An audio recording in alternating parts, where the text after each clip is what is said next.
Hello, my dear students. Today we are going to solve worksheet 2 of chapter number 11. The first question is here are two paths. यहाँ पर हमें दो paths नज़र आ रहे हैं. वो दो paths कौन से हैं? First is this one and second is this one, drawn inside a rectangular field. जो ड्रॉ किए गए हैं, कहाँ पे ड्रॉ किए गए हैं? इनसाइड अ रेक्टेंगुलर फील्ड, मतलब अंदर की तरफ. इनसाइड मतलब अंदर की तरफ एक रेक्टेंगुलर फील्ड की, जिसकी जो लेंथ है वो कितनी है? 50 मीटर्स. यहाँ पर शो किया गया है कि इस रेक्टेंगुलर फील्ड की तो लेंथ है 50 मीटर एंड इसकी विड्थ कितनी है?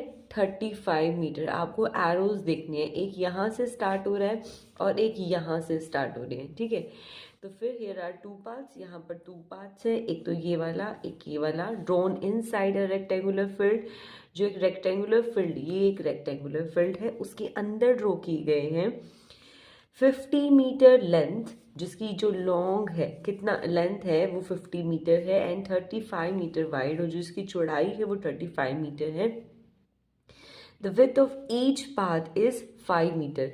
चाहे आप इस पाथ की बात करें, चाहे आप इस पाथ की बात करें, इसकी जो विथ है ना, मतलब इसकी जो चौड़ाई है, दैट इज 5 मीटर. अगर इस वाले पाथ की बात करें तो उसकी भी विथ 5 मीटर ही है. Find the area of the shaded portion. यहाँ पे आपको एरिया फाइंड आउट करना है, किसका? शेडेड पोर्शन का. So how we are going to find it? Let's start the solution of this question. Solution is, सबसे पहले हम नामकरण संस्कार करते हैं. As always you know that नामकरण संस्कार किसका करेंगे? उस पाथ का जिसकी हमें वैल्यू फाइंड आउट करनी है. तो आप इसको नाम दे दीजिए ABCD और इसको नाम दे दीजिए PQRS. ठीक है, क्योंकि मुझे क्या करना है, मुझे तो शेडेड पोर्शन का एरिया निकालना है ना. तो फिर मैं क्या करूँगी, एक बार ABCD रेक्टेंगल का एरिया निकाल लूँगी, एक बार PQRS का निकाल दूँगी. फिर ये दो बार ऐड हो गया ना. मतलब अगर मैं एग्जाम्पल लूँ, देखिए अगर मैं इसका एग्जाम्पल ले रही हूँ, एक बार मैंने इस वाले रेक्टेंगल का एरिया निकाल लिया, एक बार इस वाले रेक्टेंगल का एरिया निकाल लिया, तो इस पोर्शन का तो मैंने दो बार निकाल लिया ना. तो एक बार मैं सब्ट्रैक्ट कर दूंगी. ठीक है, then I will get my required area. एक बार दोबारा देखिए, अगर मैंने यहाँ पर एक कपड़ा बिछाया है, ठीक है, या फिर मुझे यहाँ पर पेंट करना है, ये सोच लो, फिर वो मुझे कह रहा है कि इस एरिया में भी पेंट करना है. तो जब मैं इतना इस रेक्टेंगल में यानी इस एरिया में पेंट करूँगी तो यहाँ पर तो दोबारा पेंट हो जाएगा ना. तो उस पेंट की तो ज़रूरत नहीं है मुझे. तो फिर मैं इतने एरिए का पे डिसाइड कर लूँगी या मेज़र कर लूँगी कि कितना पेंट लगने वाला है, उसको मैं सब्ट्रैक्ट कर दूँगी. फिर मैं बता दूँगी कि इतना पेंट लगेगा, तो आप इतना पेंट लेकर आइए. ठीक है, नेक्स्ट क्या है, हमें स्टार्ट कैसे करना है? Let ABCD and PQRS be the cross roads. ये हमारी क्रॉस रोड्स है. ठीक है, जिसके हिसाब से हमारे पास क्या है, अगर मैं रेक्टेंगल की बात करूं, कौन से वाले रेक्टेंगल की? ABCD. तो एरिया ऑफ पाथ ABCD क्या होगा? Area of path length into breadth. इसकी लेंथ कितनी है? अगर ये वाली लेंथ, मैं इस वाली लेंथ की बात कर रही हूँ, इस वाले रेक्टेंगल की बात कर रहे हैं ना हम. वी आर टॉकिंग अबाउट, पहले हम इस वाले रेक्टेंगल की बात कर रहे हैं. तो अगर मैं इस वाले रेक्टेंगल का एरिया निकालूंगी तो फॉर्मूला क्या होता है? Length into breadth. यही होता है ना. अगर मैं एक रेक्टेंगल का एरिया निकालती हूँ तो ये इसकी लेंथ है, ये इसकी ब्रेथ है, इन दोनों को हम मल्टीप्लाई कर देंगे. तो इसकी लेंथ कितनी है? ये वाली जो लाइन है ये इस वाली लाइन के पैरेलल है, और इसकी लेंथ कितनी है? 50. तो इसकी लेंथ भी कितनी हो गई? 50. तो लेंथ इनटू ब्रेथ, लेंथ इसकी क्या है? BC, ब्रेथ क्या है इसकी? DC. तो लेंथ की वैल्यू मैंने अभी पता की 50 मीटर से, और DC ये तो हमारे पास ऑलरेडी गिवन है कि DC और AB या जो भी हमारे पास पाथ गिवन है उसकी विड्थ कितनी है 5 मीटर। तो लिख दीजिए यहाँ पर 5 मीटर। तो 50 टाइम्स 5 इज 250 मीटर स्क्वायर, क्योंकि हम क्या निकाल रहे हैं area. Area is always written in square units, क्योंकि यहाँ पर भी मीटर आएगा, यहाँ पर भी मीटर आएगा। तो मीटर की अगर हम 2 टाइम मल्टीप्लिकेशन करेंगे then we get metre square. उसके बाद नेक्स्ट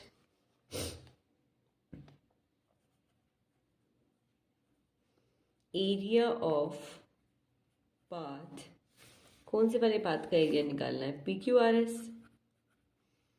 यहाँ पे भी हम ऐसे ही करेंगे। इसके एरिया का फॉर्मूला क्या होगा, अगर आप चाहें तो लेंथ और ब्रेथ को एक बार अलग सेपरेट लाइन में भी लिख सकते हैं कि इसकी लेंथ इतनी है, ब्रेथ इतनी है, तब हमने एरिया निकाला है। मैंने डायरेक्ट कर दिया। तो लेंथ क्या है इसकी, PS। अब मैं इस वाले रेक्टेंगल की बात कर रही हूँ। I am talking about this rectangle, ठीक है। अगर मैं इस वाले रेक्टेंगल की बात कर रही हूँ तो लेंथ तो लंबी वाली होती है ना। सो what is the length, PS, और ब्रेथ क्या है, PQ। And what is the value of PS की लेंथ कितनी है, PS इस वाली लाइन के पैरेलल है और इसकी लेंथ कितनी है 35 metre. So that is 35 multiply by PQ, वो तो ऑलरेडी हमारे पास गिवन है, दैट इज 5। जब हम इसे मल्टीप्लाई करेंगे दैट इज 175 मीटर स्क्वायर। तो मेरे पास इस वाले रेक्टेंगल का भी एरिया आ गया, मेरे पास इस वाले रेक्टेंगल का भी एरिया आ गया, लेकिन इस वाले स्क्वायर का एरिया तो मैंने 2 बार फाइंड आउट कर लिया। तो मैं इस वाले स्क्वायर का एरिया माइनस कर देती हूँ, ठीक है। तो ये जो हमारे पास स्क्वायर है, मैं इसको स्क्वायर क्यों बोल रही हूँ, क्योंकि देखिए इसकी विड्थ कितनी है 5, तो ये कितना हो गया 5। इस साइड से इस पाथ की विड्थ कितनी है 5, तो मतलब इस पाथ से, क्योंकि ये पाथ वही सेम है, तो यहाँ पर इसकी ये लेंथ कितनी है 5, ये भी वही पाथ है, तो विड्थ इसकी 5 ही है, तो इसकी सारी की साइड्स इक्वल है। That's why I am saying कि ये स्क्वायर है, ठीक है। तो अब मुझे इस स्क्वायर के एरिया को सब्ट्रैक्ट करना है, क्योंकि इस स्क्वायर को मैं 2 बार ऐड ऑन कर चुकी हूँ। इधर भी कंसीडर कर लिया मैंने, इधर भी कंसीडर कर दिया, इस वाले ABCD रेक्टेंगल में भी कंसीडर कर दिया और PQRS के अंदर भी कंसीडर कर दिया। 2 बार कंसीडर किया है तो फिर 2 बार ऐड हो जाएगा, लेकिन मुझे 2 बार ऐड नहीं करना है, तो मैं इसे एक बार सब्ट्रैक्ट कर दूंगी, ठीक है। एज वी कैन सी, इसको भी मैं नाम दे दूँ, क्या नाम दूँ, PQRS हो गया, EFGH दे देते हैं, EFGH। As we see, the area EFGH is calculated twice, 2 bar count कर लिया गया है। So we are going to subtract it. So we are going to subtract it, हम इसे subtract करने वाले हैं, ठीक है। तो subtract करने के लिए पहले find भी तो करना पड़ेगा ना। तो we are going to find area of common path EFGH। तो ये स्क्वायर है, इसकी लेंथ कितनी है 5, चाहे तो आप लिख लीजिए यहाँ पर साइड ऑफ EFGH, यहाँ पर कॉमन पाथ भी लिख देना आप, ये वाली लाइन कॉमन पाथ, ठीक है। फिर एरिया ऑफ EFGH 5 मीटर है, तो फिर यहाँ पर इसका एरिया कितना आ जाएगा, साइड मल्टीप्लाई बाय साइड, यही होता है ना स्क्वायर का एरिया, साइड इंटू साइड या फिर ए स्क्वायर या फिर साइड स्क्वायर। तो 5 टाइम्स 5 इज 25 मीटर स्क्वायर। ये आप लिखना कभी भी मत भूलना कि इसकी यूनिट क्या है, अदरवाइज आपके सम में मार्क्स डिडक्ट हो सकते हैं, ओके। तो मुझे टोटल एरिया निकालना है, टोटल एरिया ऑफ पाथ्स या फिर शेडेड पोर्शन? यही पूछा हुआ है ना, find the area of shaded portion. Total area of shaded portion, वो क्या होगा टोटल एरिया? सबसे पहले तो मैं ABCD का एरिया ले लूँगी, अलग लाइन में लिख लेते हैं। एरिया ऑफ पाथ ABCD, उसमें क्या ऐड करूँगी? Area of path PQRS।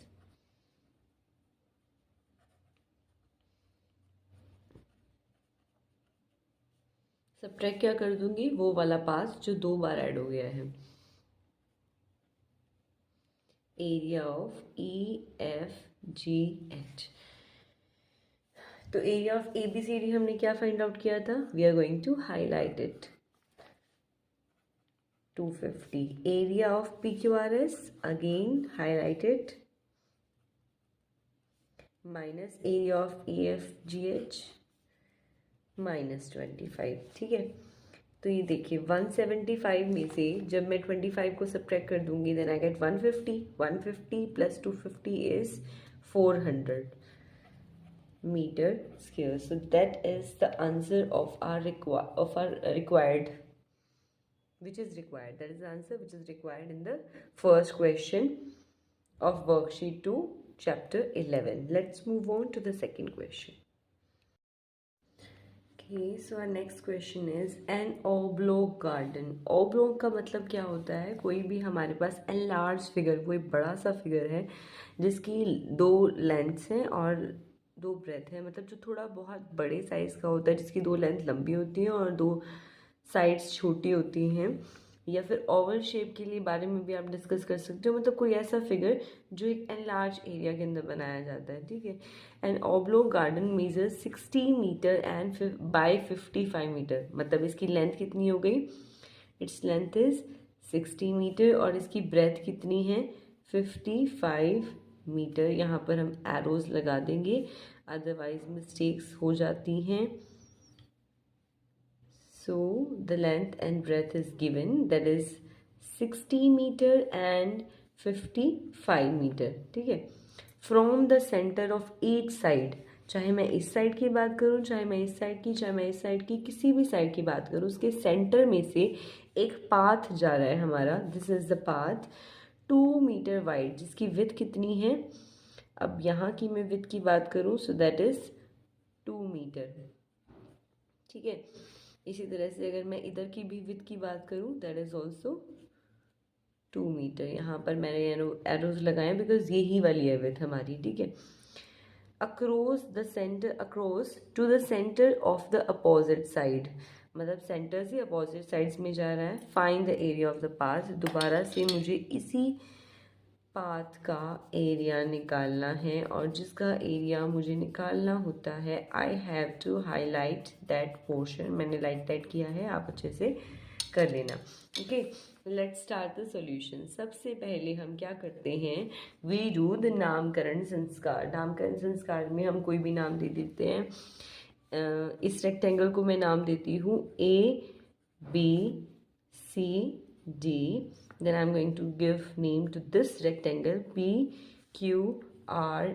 बाद में हमें इसकी भी ज़रूरत पड़ी थी बिकॉज इसे हमें सब्ट्रैक्ट करना था, तो इसे भी नाम दे देती हूँ EFGH। ठीक है, तो यहाँ से अब हम स्टार्ट कर देते हैं।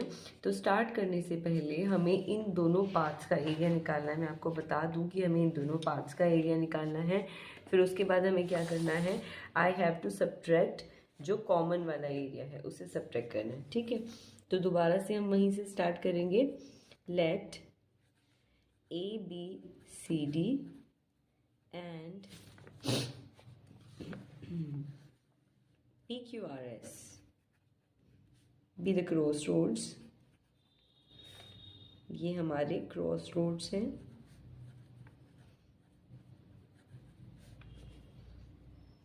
और यहीं पर लिख देते हैं बिकॉज बाद में इसकी ज़रूरत पड़ने वाली है। And EFGH is the common path. ठीक है, ये कॉमन पाथ है दोनों के दोनों रोड्स के बीच में। क्योंकि हमें पता है ना अब ये वाली चीज़ हम यूज़ करने वाले हैं, तो पहले ही हम लिख देते हैं। ठीक है, उसके बाद हमें सबसे पहले क्या निकालना है? एरिया ऑफ ABCD, फिर हमें निकालना है एरिया ऑफ PQRS। तो चाहिए तो आप साइड इनकी लेंथ लिख सकते हैं, नहीं तो डिपेंड्स ऑन योर विश। ठीक है, तो मैं लिख देती हूँ इन पाथ या रेक्टेंगुलर पाथ।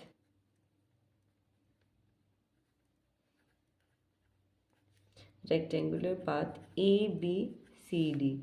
AB की लेंथ कितनी है 2 मीटर, ये रहा AB की लेंथ कितनी है 2 मीटर, और AD की लेंथ कितनी है,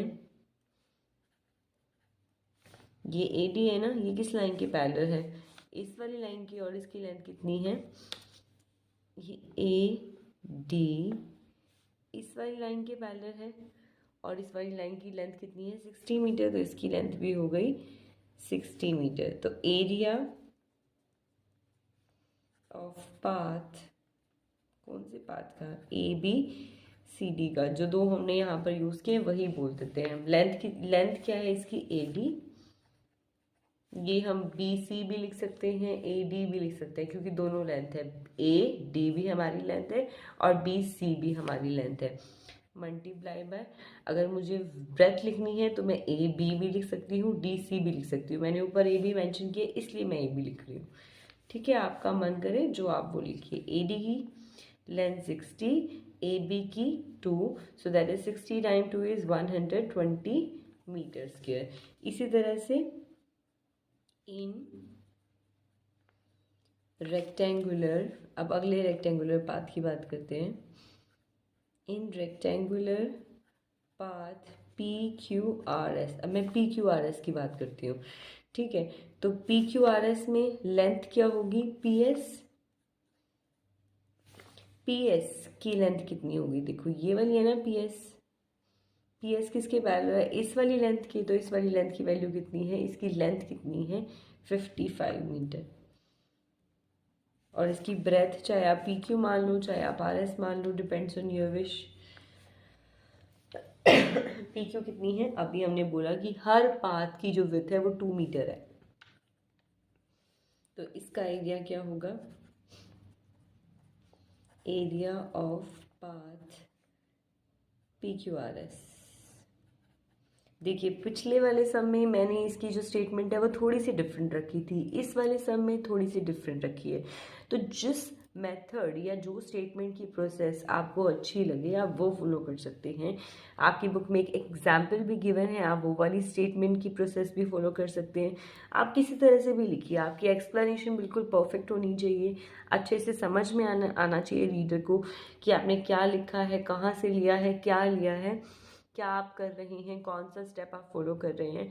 अगर आप इसमें चाहें तो आप पॉइंट्स भी बना सकते हैं, जैसे हमने पिछले वाले समय बनाया था कि पहले मैं रेक्टेंगुलर ABCD की वैल्यू निकाल रही हूँ, फिर मैं PQRS की निकाल रही हूँ, तो थर्ड स्टेप में मैं कॉमन एरिया की निकालूंगी, फिर फोर्थ स्टेप में मैं टोटल एरिया निकालूंगी। तो आप ऐसे एक्सप्लेनेशन दीजिए कि एग्जामिनर को या जो भी आपका टीचर है उसे चेक करने में बहुत ईजीनेस रहे। अगर उसे चेक करने में प्रॉब्लम नहीं आएगी तो वो स्कोर देने में भी बिल्कुल भी प्रॉब्लम क्रिएट नहीं करेगा। He will give extra marks to you for your presentation. तो आपकी प्रेजेंटेशन अच्छी होनी चाहिए, आपने किस तरह से उस सम को एक्सप्लेन किया, that is the most important part. So what is the formula of area, length into breadth, क्योंकि मैंने लेंथ आप PS भी ले सकते हैं, QS भी ले सकते हैं, बिकॉज ये भी इसकी लेंथ है ये भी इसकी लेंथ है, बट मैंने PS लिखा था इसलिए मैं PS ले रही हूँ। अगर ब्रेथ की बात करें PQ भी ले सकते हैं, ये भी इसकी ब्रेथ है, और RS भी ले सकते हैं, लेकिन मैंने PQ लिखा है तो मैं PQ ही लिख रही हूँ यहाँ पर। So what is the length of PS, what is the length of PQ, so the answer is 110 metre square. ठीक है, अब हमारा नेक्स्ट स्टेप स्टार्ट हो जाता है। नेक्स्ट स्टेप में हम क्या करेंगे, हम कॉमन एरिया निकालेंगे। कॉमन एरिया क्या है, area of square EFGH in square, figure ले लो, स्क्वायर पाथ ले लो, कॉमन पाथ ले लो, जो भी आप लिखना चाहें, EFGH। ठीक है, EFGH की मैं बात करूँ तो इसकी कोई भी साइड ले लो, बिकॉज ये भी 2 है, ये भी 2 है, ये भी 2 है, ये भी 2 है। तो लिख दीजिए EF is equal to 2 metre. तो area of common path EFGH क्या होता है? Side into side. तो आप लिख लीजिए side into side, 2 times 2 is 4 metre square.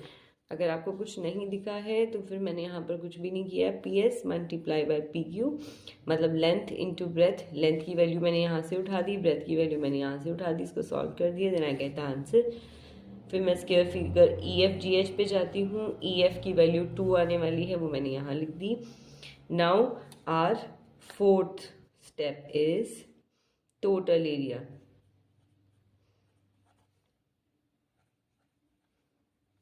Of shaded portion, shaded portion का टोटल एरिया क्या होगा? हमें पता है ना क्या होगा।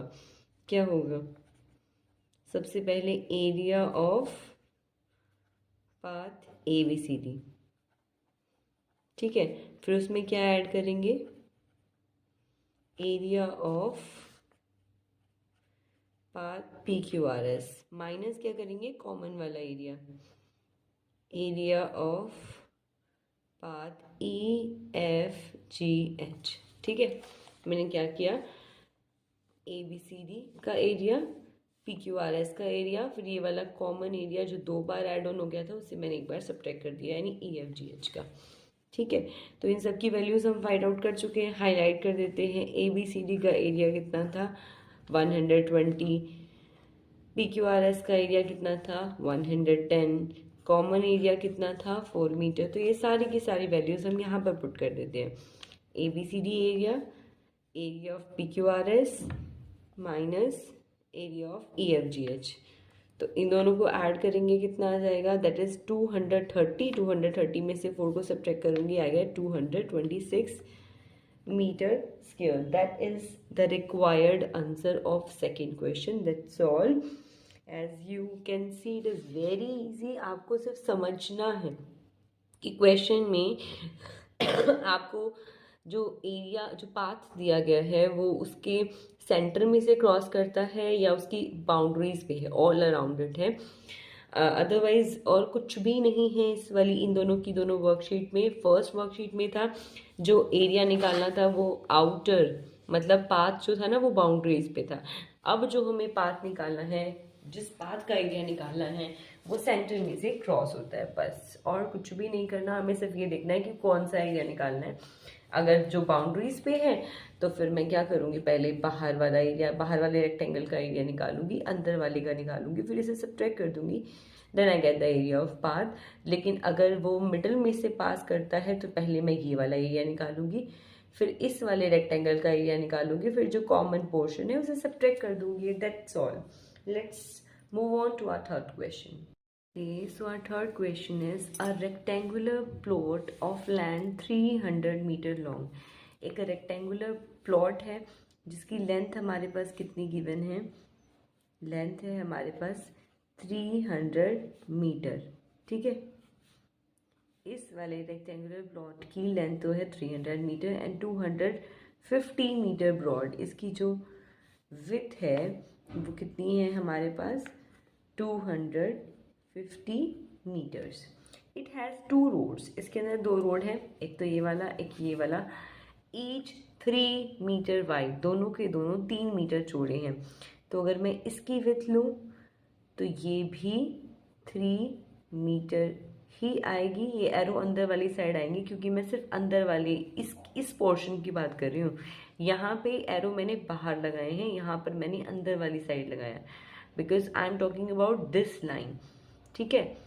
इसी तरह से जब मैं इसकी बात करूँगी यहाँ पर भी मैं 3 मीटर लिख दूंगी। और एरोज ध्यान से देखिए, अब मैं अंदर वाली साइड लगा रही हूँ, मतलब इस वाली लेंथ की बात कर रही हूँ, सिर्फ इस वाली लेंथ की बात कर रही हूँ मैं। 3 मीटर है, ठीक है। It has 2 roads. इसके अंदर 2 रोड्स हैं, ईच 3 मीटर वाइड, दोनों के दोनों 3 मीटर वाइड हैं। रनिंग मिड वे, बीच में से जा रहे हैं। 1 पैरेलल टू द लेंथ, एक इसकी लेंथ के पैरेलल है, ये वाला ये इसकी लेंथ है, इसके पैरेलल ये वाला है, and the other parallel to the breadth, ये वाला जो रोड है वो इसकी ब्रेथ के पैरेलल है। अगर मैं इस वाले की बात करूं तो ये वाला जो पाथ है ये पैरेलल है इसकी लेंथ के। अगर मैं इसकी बात करूं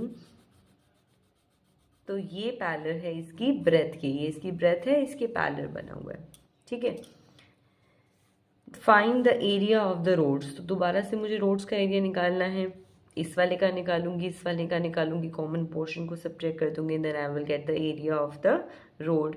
also calculate the cost of constructing the road, क्योंकि इतना बड़ा पार्क है तो यहाँ पर हम प्रॉपर रोड कंस्ट्रक्ट कर रहे हैं, और रोड कंस्ट्रक्ट करने का खर्चा कितना है, अगर मुझे 1 स्क्वायर मीटर पर रोड कंस्ट्रक्ट करना है तो उसका 50 रुपीज़ चार्ज वो ले रहा है। तो मैं मेज़र कर लूँगी कि एरिया कितना है, उसको 50 से मल्टीप्लाई कर दूँ, क्योंकि 1 स्क्वायर मीटर पर 50 रुपीज़ खर्च हो रहे हैं, तो जितना इसका एरिया होगा उसको मैं 50 रुपीज़ से मल्टीप्लाई कर दूँगी। Then I come to know कि कितना कॉस्ट लगेगा इस रोड को कंस्ट्रक्ट करने में। Let's start this sum. So the solution is, सबसे पहले हम क्या करते हैं, नामकरण संस्कार, द मोस्ट इम्पोर्टेंट थिंग। तो इसको नाम दे देते हैं PQRS, इसको नाम दे देते हैं ABCD, इसको नाम दे देते हैं EFGH। तो I am going to repeat the same lines again and again.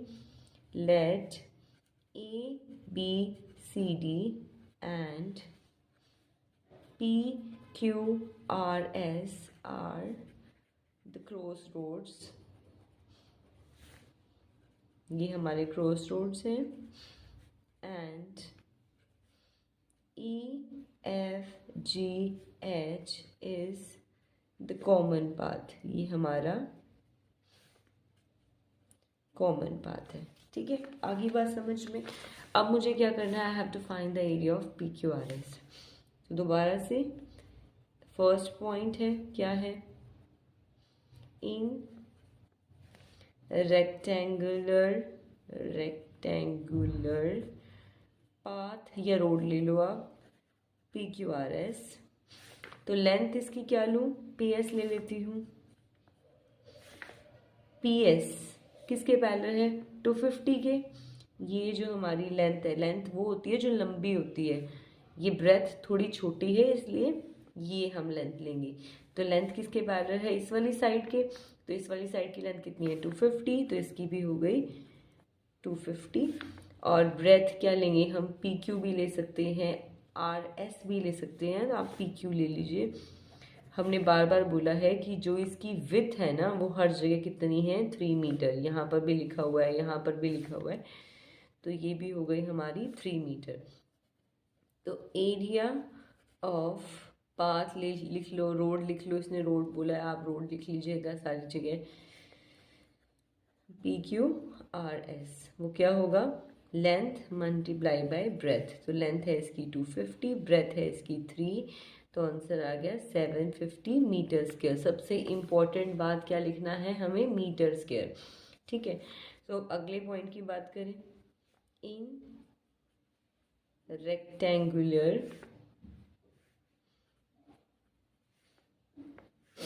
Rectangular path ABCD। जब मैं ABCD की बात करूंगी तो लेंथ क्या लूंगी, या तो मैं AD लूंगी या मैं BC लूंगी। तो मैं AD ले लेती हूँ। AD किसके पैरेलल है, ऊपर वाली लाइन के, तो उसकी लेंथ कितनी है, 300 मीटर। और ब्रेथ AB भी ले सकती हूँ और DC भी ले सकती हूँ, मैं AB ले लेती हूँ। तो ब्रेथ कितनी है, 3 मीटर। बार बार बोला गया है कि जो भी रोड बनाया गया उसकी विड्थ कितनी है, 3 मीटर, तो ये विड्थ ही तो है। एरिया ऑफ, वही चीज़ लिखना, अगर आपने ऊपर पाथ लिखा है तो नीचे भी पाथ लिखना, ऊपर रोड लिखा है तो नीचे भी रोड लिखना। एरिया ऑफ पाथ ABCD वो क्या होगा, length into breadth, AD multiply by AB। AD की है लेंथ 300 मीटर, ये है 3, सो दैट इज 900 मीटर्स के साथ साथ हाईलाइट करते चलो। Next is common EFGH।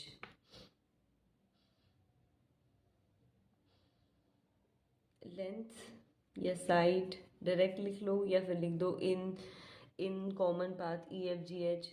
मैं डायरेक्ट लिख रही हूँ। Side of EF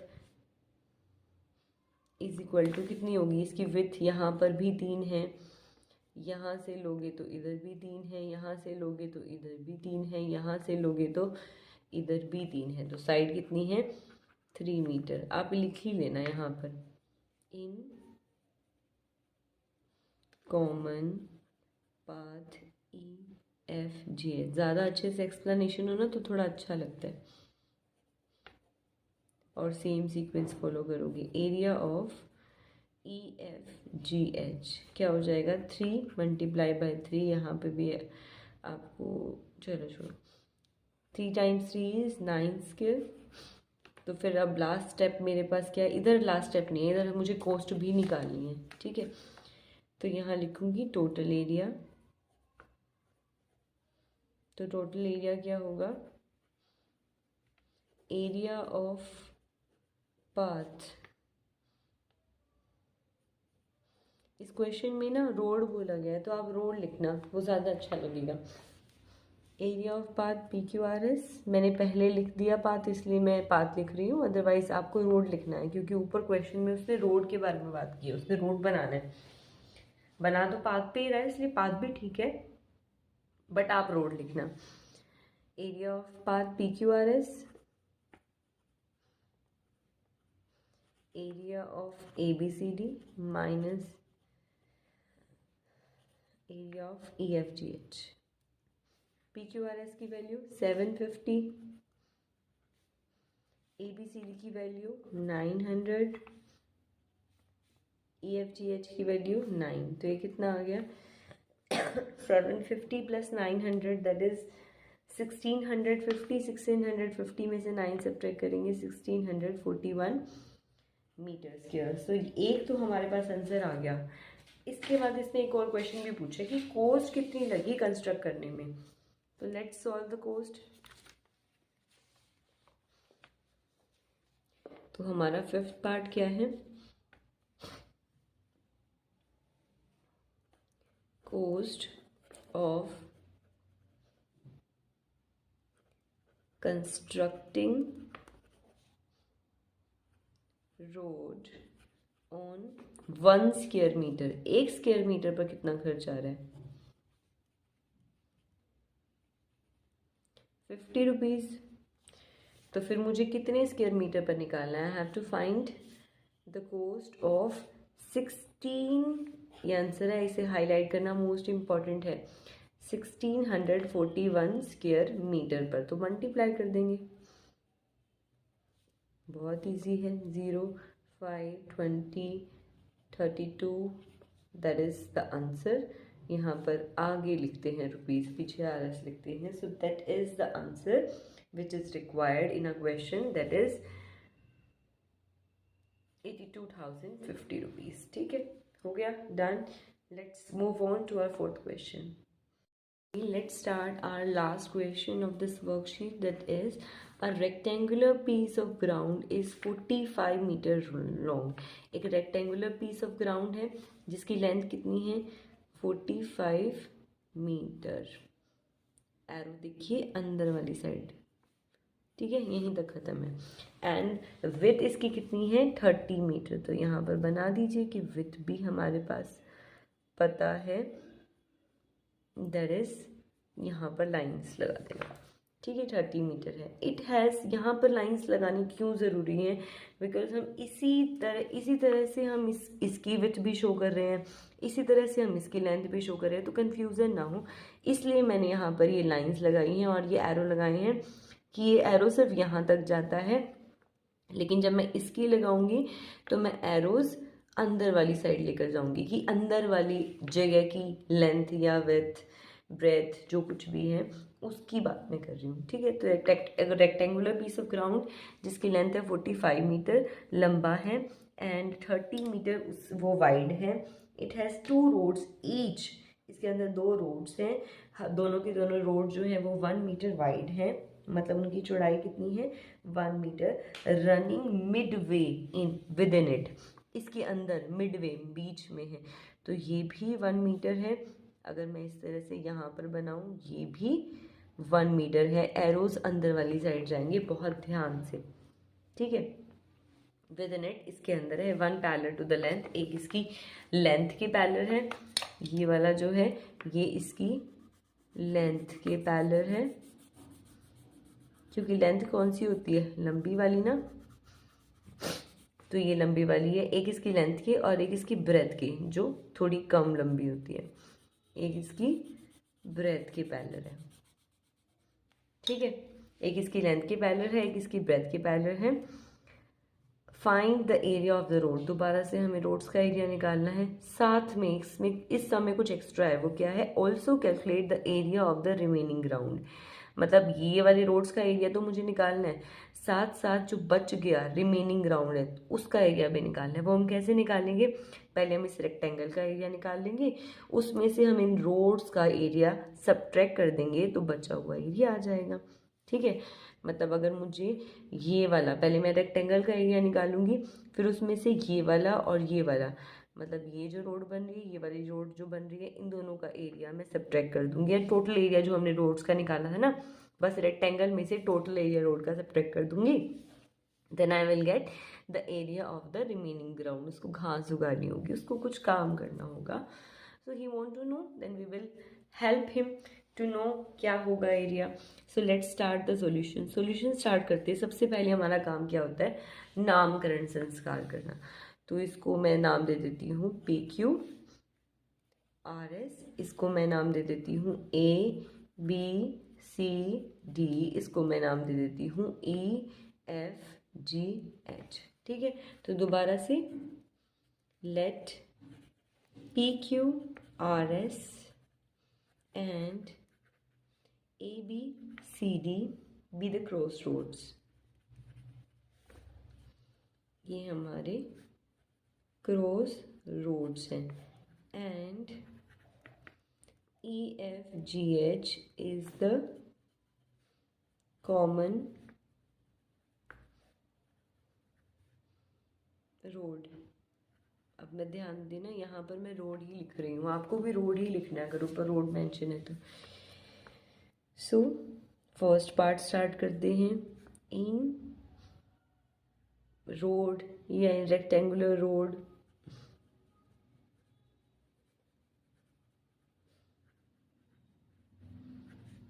PQRS, length क्या है इसकी PS, ये वाली है ना इसकी लेंथ, वो लेंथ किसके बराबर है, ये वाली जो लेंथ है ये इसके बराबर है, इसके पैरेलल है, तो इसकी लेंथ कितनी है 30 मीटर। ब्रेथ क्या होगी इसकी, चाहे आप PQ ले लीजिए चाहे आप RS ले लीजिए। तो PQ मैंने क्या बोला था स्टार्टिंग में कि इसके जितने भी रोड हैं उसकी विड्थ 1 मीटर है, देखो यहाँ पर भी लिखा हुआ है मैंने। अरे इधर तो एरिया निकालना बहुत ईजी है, 1 से मल्टीप्लाई करना है area of PQRS। PS length into breath, length है 30, ब्रेथ है 1, आंसर आ गया 30 मीटर स्क्वायर। फिर सेकंड पार्ट, इन रेक्टेंगुलर, अगले रेक्टेंगुलर रोड की बात करते हैं। अगला रेक्टेंगुलर रोड है हमारा ABCD, ये वाला है ना। तो जब मैं इसकी बात करूंगी तो फिर क्या बात करूंगी कि AD इसकी लेंथ है, AD किसके पैरेलल है, ऊपर वाली लेंथ की, तो ऊपर वाली हमारे पास कितनी गिवन है 45, तो AD भी कितनी हो गई 45 मीटर। और इसकी विड्थ चाहे आप AB ले लीजिए चाहे आप DC ले लीजिए, कुछ नहीं फर्क पड़ता, दोनों के दोनों 1 मीटर ही हैं, 1 तो कुछ है ही नहीं। एरिया ऑफ रोड ABCD, जितना ज़्यादा एक्सप्लेन करोगे, रोड लिखोगे रेक्टेंगुलर रोड, उतना ज़्यादा अच्छा लगेगा, तो आप लिख लीजिए ज़्यादा। AD मल्टीप्लाई बाय AB, तो AD है 45, AB है 1, तो आ गया 45 metre square. Highlight our answers. Next क्या है, अब मुझे किसका एरिया निकालना है, EFGH common path. In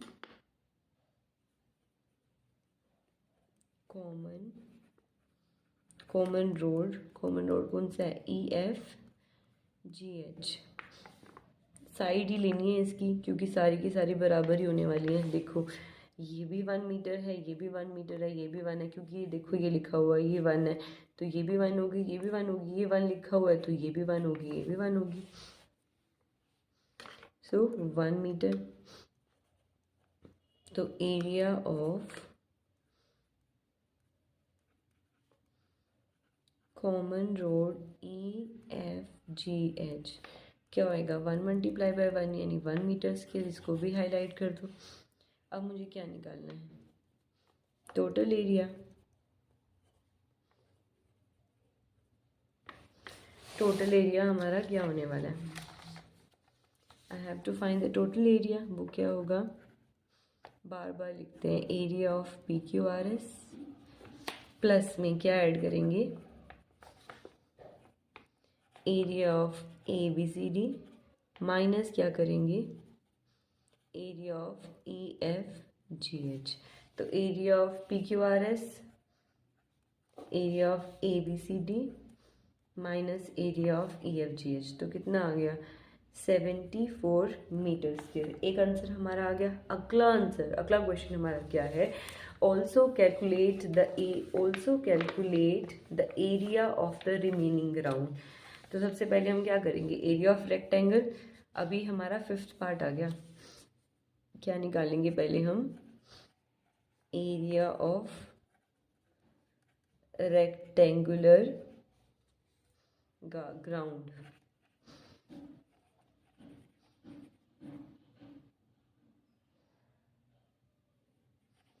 area of rectangular ground, तो लेंथ कितनी है इसकी, लिख लीजिए। लेंथ तो हमारे पास 45 गिवन है, ये रहा।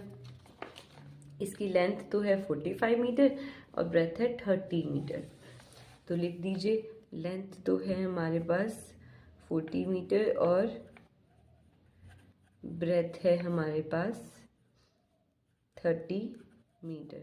तो एरिया क्या हो जाएगा, 45 length into breadth metre square. अब इसको अलग पार्ट तो बनाने की ज़रूरत नहीं है क्योंकि इससे तो कोई आंसर आया ही नहीं। हमें ऐसा तो कुछ आंसर चाहिए ही नहीं था। हमें क्या चाहिए, area of remaining ground.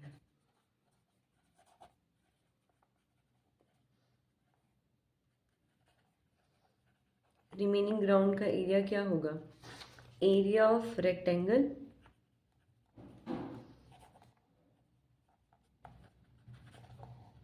Minus area of roads. ठीक है, एरिया ऑफ रेक्टेंगल कितना है 1350, एरिया ऑफ रोड कितना है 74। जब मैं इसे सब्ट्रैक्ट कर दूंगी तो कितना आ जाएगा, दैट इज 1276 मीटर स्क्वायर। तो that is our required answer. यही वो आंसर है जो हमें चाहिए था, तो हमारा निकल चुका है 1276 metre square. So that's all worksheet 2।